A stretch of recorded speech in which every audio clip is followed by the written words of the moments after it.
Hi, I'm Chuck Hattemer, co-founder of OneRent. On November 6, 2018, the United States population will vote in its midterm elections. There's one ballot measure that catches a lot of attention in California, Proposition 10. Prop 10, as stated by the California Voter Guide, repeals state law that currently restricts the scope of rent control policies that cities and other local jurisdictions may impose on residential property. A yes vote on Prop 10 will repeal a state law and open the door for municipalities to enact broader-reaching rent or vacancy controls. A no vote on the measure means the state law would continue to limit rent control to only apartments built before 1995 and restrict cities from implementing vacancy control. So what exactly is rent control? By definition, it is a form of a price control that limits the amount a landlord can charge for renting out a property. Rent control acts as a price ceiling that prevents rents from being raised higher than a predetermined percentage. For example, laws in San Francisco cap the amount a landlord can raise their rent on their tenant each year. The cap is currently 1.6% and fluctuates around inflation rates. So, does rent control work? To understand this, we sat down with Fred Foldvary, a real estate and economics professor at San Jose State University. He's the senior editor for the online journal The Progress Report and an associate editor of Econ Journal Watch. He also predicted the 2008 recession and the tech bubble in '99.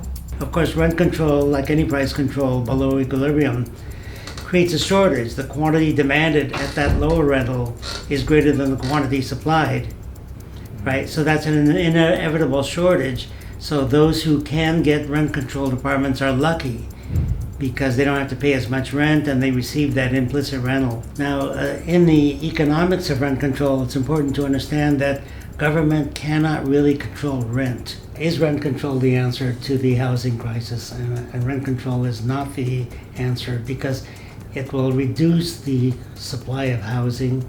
We have a severe housing shortage and a problem of housing affordability. Right, but that's not caused by the market. As I said, it's caused by restrictions and subsidies. Professor Foldvary briefly mentioned the Costa-Hawkins Rental Housing Act, which first prohibits cities from establishing rent control on apartments, single-family homes, and condos built after 1995. Second, the law prohibits vacancy control on the city level, which means cities cannot control the rent a landlord advertises once their property becomes vacant. While the concept of rent control sounds nice when you're writing a big check every month, Professor Foldvary thinks otherwise. Berkeley is a good example where they put in rent control in the 1970s, and the result were many units were converted to condominiums, taken off the rental market. So it reduces the quantity supplied of housing. So in New York City, that has had rent control for a long time, you have wealthy people living in rent-controlled units. So there's no poverty test. So you can be rich, you can be poor in a rent-controlled unit. Economists like Foldvary often cite the famous Stanford University research study. The study found that when rent control was implemented in San Francisco, impacted landlords reduced the supply of available housing by 15%, either by converting their rentals to condos, selling to owner-occupants, or redeveloping buildings. The research found this reduction in supply likely increased rents in the long run. So what do supporting and opposing campaigns have to say on the measure? The official Yes on Prop 10 campaign declined to comment, but we got in contact with Stephen Maviglio, spokesperson for No on Prop 10, for his thoughts. Our tagline is, it makes a bad problem worse. There's no denying there's a massive housing crisis in the state, but we need real solutions to actually find affordable housing for middle class and low income families. And we think that Prop 10 will make it worse for both renters and for property owners. Let me explain why. Every study has shown that rent control leads to decline in the investment that people put in their properties, so that they simply can't get the return they need to maintain and improve a property. They just don't do it, and then they deteriorate. Secondly, a lot of apartments come off the market when they're rent controlled because owners don't want to be subject to that kind of government regulation. So in Berkeley, for example, we saw more than 3,000 units come off in one single city of 117,000 people. 3,000 units came off the market when rent control went into place because people just didn't want to deal with the bureaucracy. In Mountain View, which enacted rent control last year, we've seen a number of rent control apartment units being converted into condominiums to escape that. Cities such as Berkeley and Mountain View, California passed rent control laws more recently, but saw the same impact as San Francisco. The supply of housing in these cities was also reduced after rent control. If rent control doesn't work, then what does California really need? What's interesting about Prop 10 is, we have two candidates running for governor. One is a Republican, one's a Democrat. They don't agree on anything. The one thing they do agree on is that Prop 10 is bad.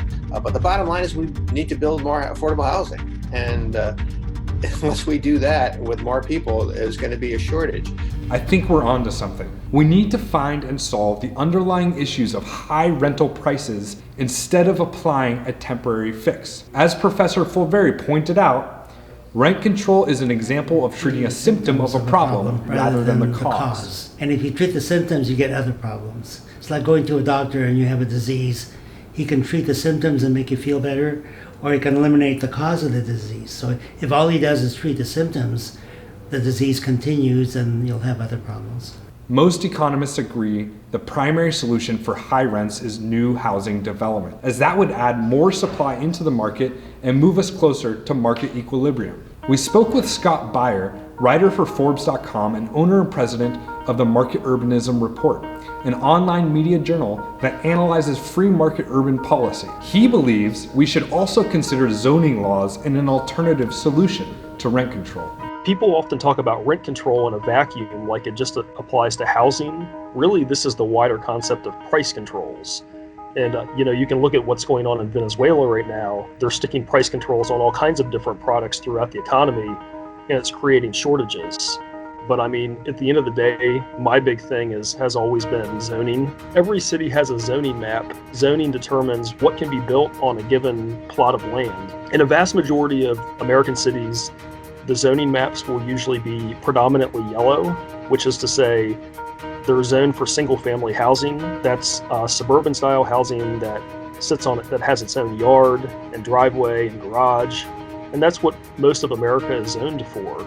That has proven to be very impractical in a lot of cities that are really experiencing high demand right now, because ideally you would change the zoning and or even eradicate the zoning and let multifamily or towers be built in some of those high demand areas. Affordable housing is a serious issue, but as we've learned, rent control has not historically solved the problem. Voting yes on Prop 10 could open rent control to hundreds of thousands of more properties in the state, reduce the supply of existing rentals, and remove incentives to build more housing. Alternative solutions should likely consider increasing development, tax benefits, personal income, or maybe zoning laws. Whatever your thoughts are on rent control and Prop 10 in California, OneRent encourages you to go out there and vote. You can vote early up until November 5th, or vote in person at your local polling office on November 6th. We look forward to seeing you at the polls.